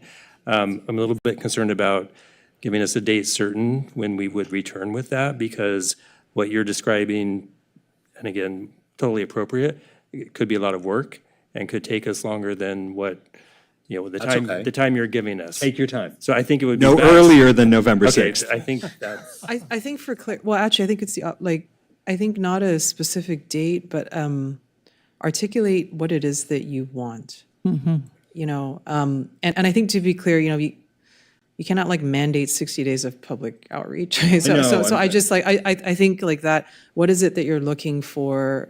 Public outreach might be the vehicle for that, but we really do need to hear some clear reasoning, about what information it is that you would like to be brought back, in relation to your recommendation. And so to add this to the motion, I would add, very specifically, I would like input from fire and the Office of Emergency Management relative to the impact that this change could have on access to residences after a natural disaster. I would like further workup on the relationship between Santa Monica's patterns of crime, contemporary patterns of crime, and what fences and hedges are purported to accomplish. And I would like that in the context of SEPTEDs and alternative theories of development standards relative to safety. Can I just say, That's my three, I think that's my, and I would like, following Jim's point, I would like public outreach across the R2, 3, and across the affected zones to understand the sense, what problems we want to solve. And I think we need to get more clarity about what initial origin problem we're solving. I think also, I would like to know, and I can actually get this information myself, how many burglaries actually occur from the rear of the property? Because the 2 times I've been burgled, that's been the case. You've got to be a real idiot to walk up to a front door and break in, don't you? I've got a guy on camera walking up to my, walking up to a garage and smashing it. Okay. For me, the public safety issue is, I don't consider this a public safety issue, but, wait just a second. But I will defer to whatever it is you want to know. Well, that was friendly to me, adding those Yeah. in were friendly. Yeah. By the way. Are you speaking? Well, That is the motion. We're building the motion. So yeah, I guess I'll comment on the motion after we've finalized it. For me, I think that I am sensitive to the amount of work that we're asking. I think we already have some direction from the police department that I think we can expand upon. And there may be something, more information that could, wasn't in the staff report that could be brought into the next staff report. I do think it's prudent to bring in, fire and ask for some kind of public outreach. I think I would confine it to those 3 issues. I think that it'll, and if we can get to the origin of it, that's great, but that might be hard to do in a public setting. We know the origin. Well, not all of us.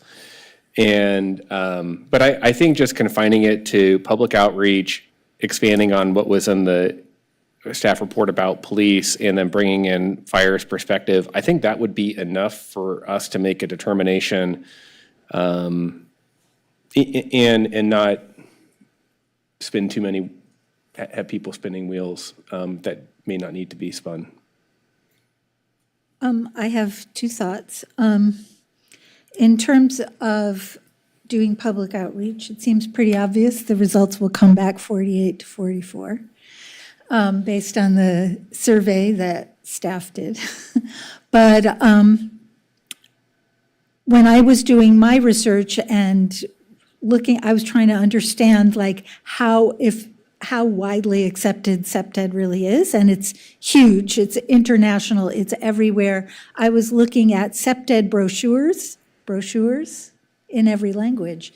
And these are booklets that have diagrams that show you creepy people hiding in the shadows that are created by your shrubbery and, all kinds of things, so you really understand how it works. And so I would like to know if that's a reasonable thing to create in our city, a local SEPTED brochure that we can hand out. And in terms of doing a public survey, I think that survey needs to include at least some cursory SEPTED information, which is, I read in many of the brochures, they sum it up. Some of them had 4 R's and 6 W's, but the 3 L's I thought really summed it up, which is locks, meaning on doors and windows, lighting everywhere, and landscape, meaning the 2-6 rule. So, giving people that basic information when they read this survey, because obviously a lot of people don't know, it will be really important. And then the other idea I had, which is a little bit maybe premature to bring up now, but this idea of enforcement and actually enforcing it. And if we could if there's a way to pursue some kind of a public safety grant where we could do that enforcement, just like we did with soft story buildings and that kind of thing. And if we did a sweeping enforcement effort in that way, people wouldn't, I had to take mine down. I mean, we're already experiencing when somebody doesn't get their variance, we get a little flood of citations. And so if we do a sweeping enforcement all at once and bring everyone into compliance, it will become more self-regulating and reset the problem. And so I want to know if that's, Yeah. I mean, we already know 22,000 people. No, I do want to say that the other thing that the public outreach, I think, could accomplish is I still remember this case. It was in the Ocean Park neighborhood. And I remember that Richard McKinnon and I gave you guys a really hard time over what was a hedge and what was a tree. Because there was a property owner who had and it came down to the fact that I could literally walk between the trunk. I could walk through the trunk and it was being called a hedge, but according to the letter of the law, it was a tree because there was something about being able to walk between them. And we gave you a hard time about it because we felt like something was being called a hedge that was a tree. And in the SEPTED research, they are saying the 6 feet is where below 6 feet, the trunk should be bare. And so I think the value of public outreach on an issue like this is that we might actually hear from the public where their pain points are. And we could then do the work, which is the work we're supposed to be doing, which is navigating where their pain points are and then crafting a recommendation to council that is responsive to SEPTED and responsive to them. Can I say something? Yeah, that's it. That's all I was gonna I'm say. concerned, I mean, I'm all for public outreach, we should definitely do this, but I'm concerned about multiple true crime stories coming before us and somehow being afraid and that they need fences like your friend. And how are we going to respond to that? I mean, do we educate them about SEPTED or do we just listen? How do we respond to people who really believe they need 6-foot fences to be safe? You have to educate. You have to educate. Educate, You right. have to do what Nina suggested, which is put the SEPTED information into the outreach and say, these are the standards that we as a city are committed, that our police department is committed to. And within the context of that, we want to make these livable, we want to live by these standards. We don't want to suffer by these standards. So in that, we're reviewing all of these standards and we want to hear from you. So it's a motion to continue it. I don't want to rush staff, but I also do want to be respectful on a purely protocol basis that this council asked for it. Well, And so I mean, we have. I feel like we the need to touch information. base at least before this council is no longer this council. My bet is they're going to pull it up October 8th. That's their prerogative. It's our prerogative to proceed responsibly. So it's a motion to continue Yes. with these requests, which you can all say no to, by the way, but at least we've requested it.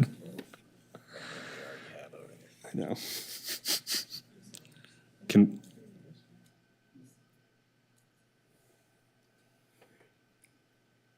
No, yeah.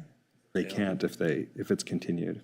Sorry, we just want to clarify that, in any situation, the commission does have to you must make a recommendation. You We know. cannot just not, this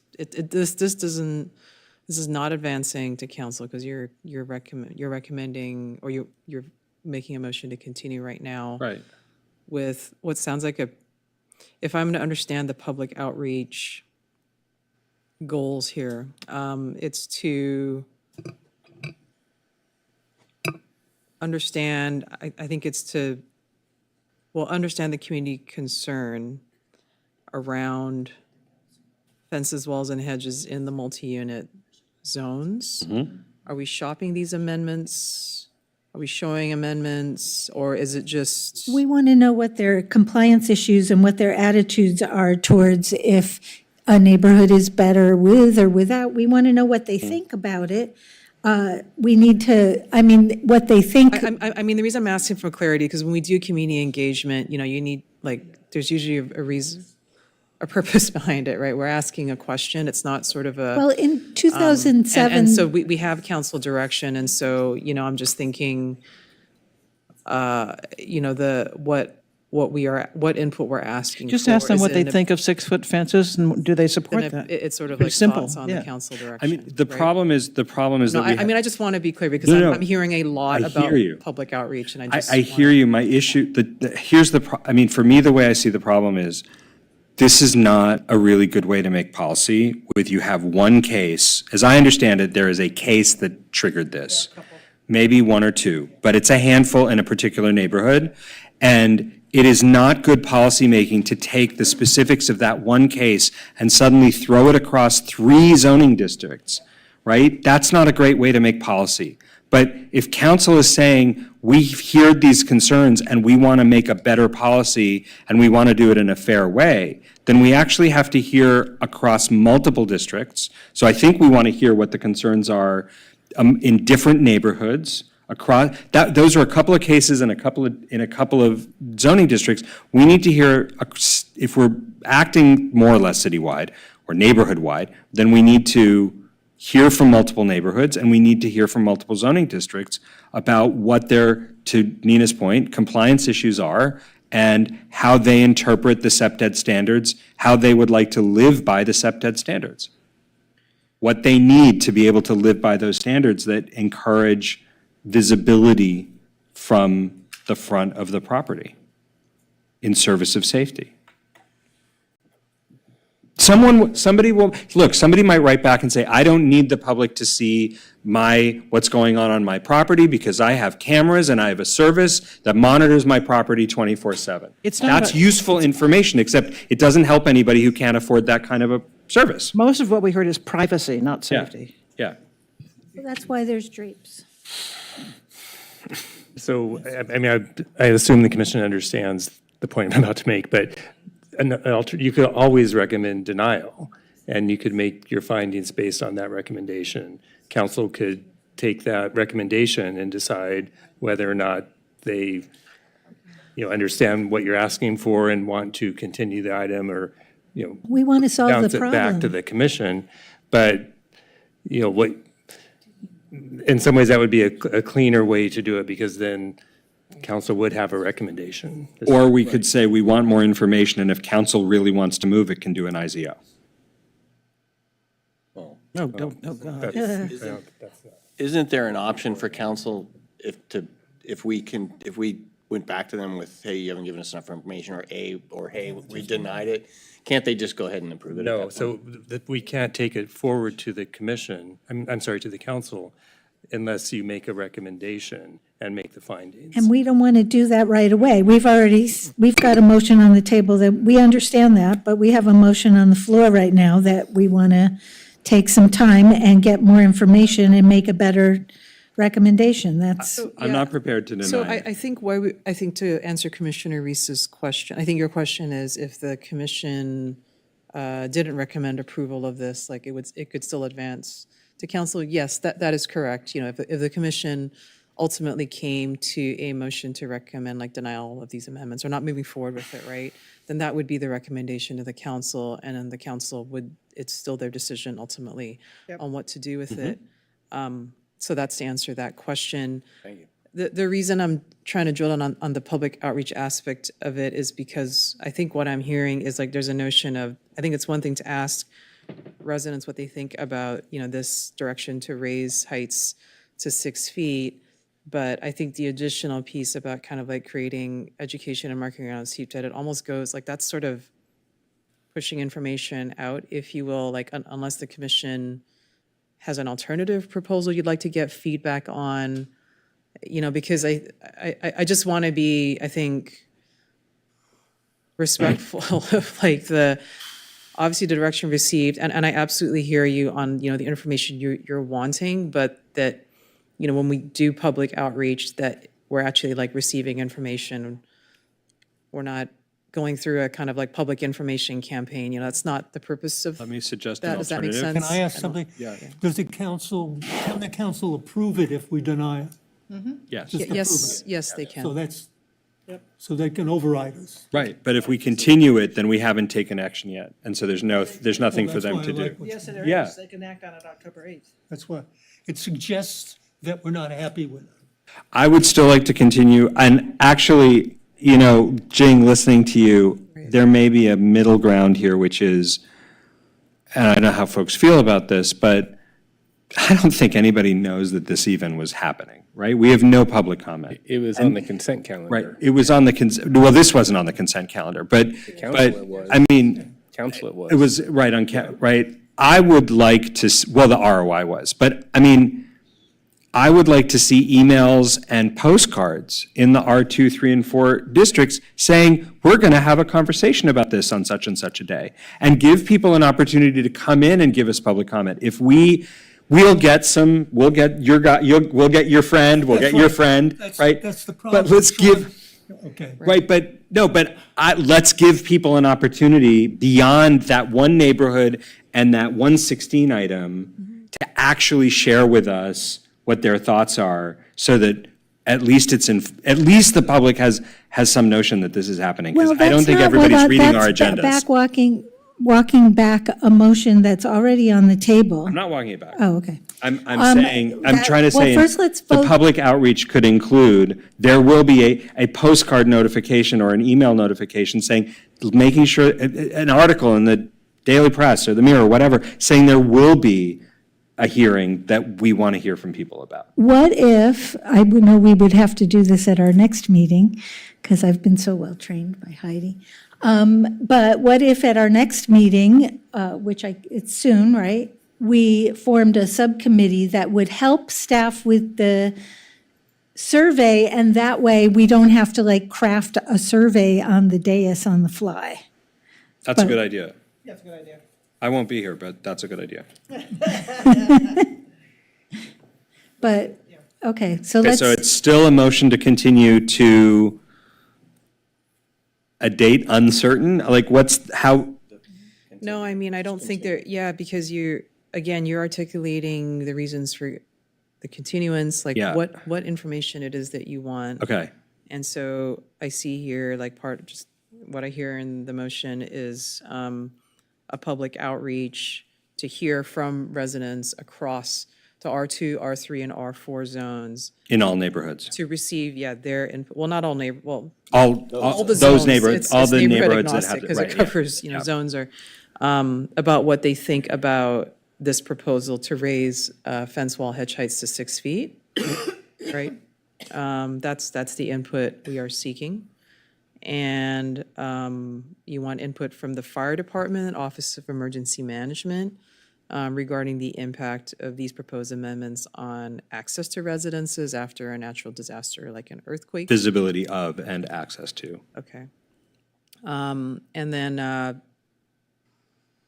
I think I heard like two perspectives on the information from the comments from the police department. One sounded like a research paper, I think, about patterns of crime and fence wall hedges within the context of CPTED and alternative theories of development. I would just ask PD, if you're comfortable with this, keep it simple. Ask PD about the applicability of CPTED to the kinds of crimes that are occurring in Santa Monica. Yeah. Is that fair and neutral? I'm trying to keep it also as neutral as possible. Yeah, just broaden the discussion right. on, it was a very short reference in Yeah. the staff report. Yeah. Kinds of Just in crimes terms of the Santa Monica is subcommittee, Nina and multi-unit. Pierre and I have been talking, so from a Brown Act standpoint, should we not be on the subcommittee or be the subcommittee or, No, but that's next meeting. oh, that's the next meeting? Yeah, we can't create the subcommittee this meeting because it Okay, hasn't cool. been I'm fine. noticed. Okay.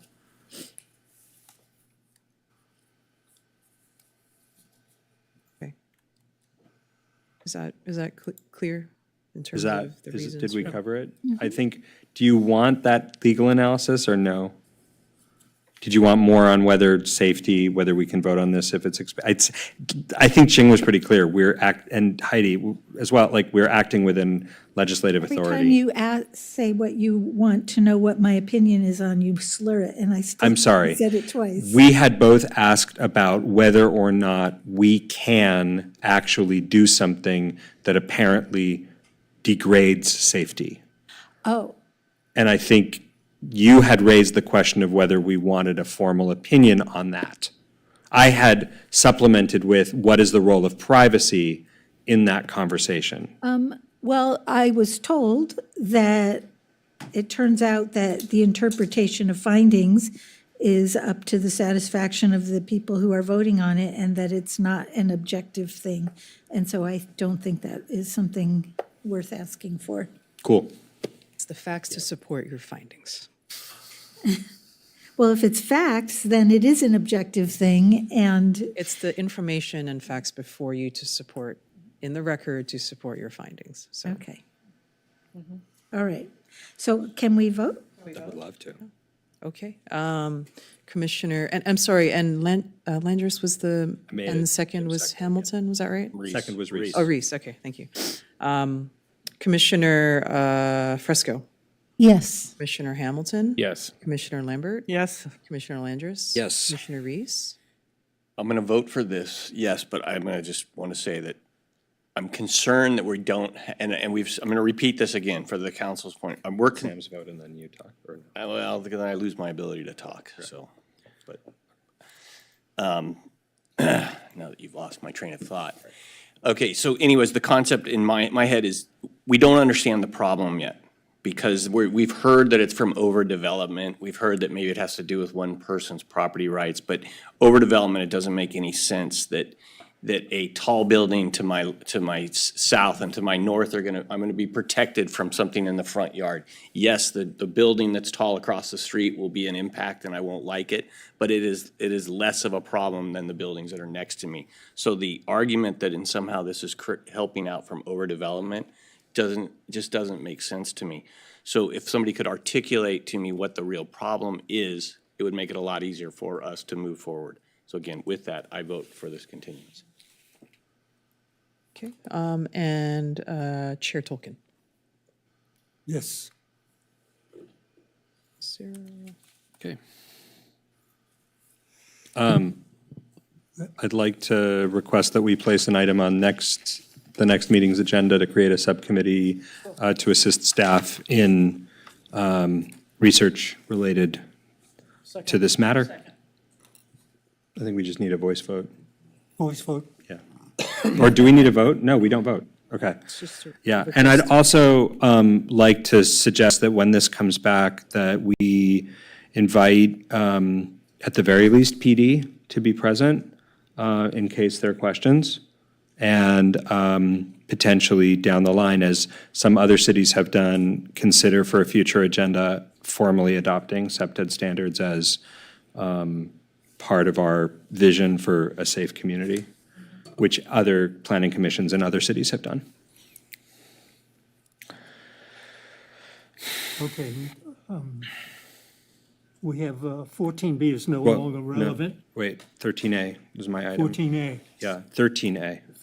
13A. Yeah, Yes, you're. thanks. So I shared this, this came in, I just want to say briefly, we talked a little bit about superblocks when we were discussing Bergamot, and this came in, I thought it was a very good write-up, particularly because it provided some just direct illustrations about how you can do a combination of superblocks with shared pedestrian and vehicular streets that become one-way and allow for safe circulation. So I wish that we'd had this article when we were having the Bergamot discussion, because I would have loved to have kind of pitched it to the representatives of the parcel owners. But I do want to share it with the commission and with the public, because I think it offers a potential illustration of what we could accomplish in Bergamot if we had enough site control to be able to really think broadly about these pathways and not assume that every street through Bergamot has to be a two-way street for cars. that's all I wanted to say about that. I think this is something that could be more broadly applied. Oh, to other areas of the city. Yeah, totally agree.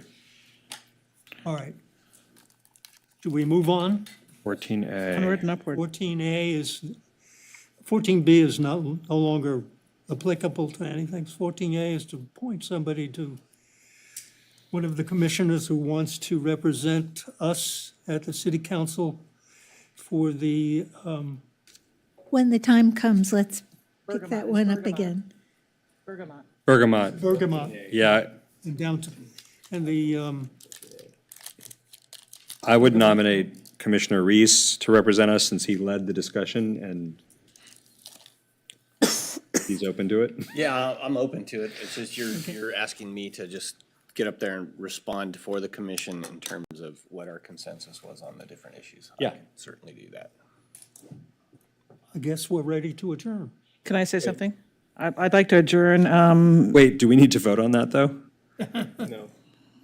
Yeah, you. Yeah, we do. You should, yeah. So I move that we appoint Commissioner Reese to represent the Planning Commission's with respect to its recommendation to the City Council on a proposed amendment to the land use and circulation element, Bergamot Area Plan, Downtown Community Plan, and zoning ordinance on Phase 2 implementation of the sixth cycle housing element at a public, before the City Council, whether it happens on September 24th or not. I would like him to be the rep. Do we need a second?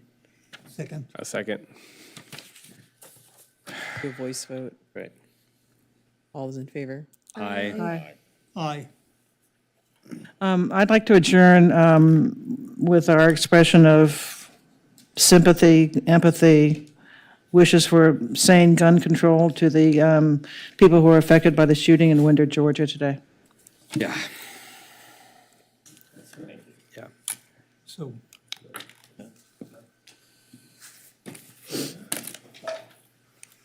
Thank you, Leslie, for saying that. Yeah. All right.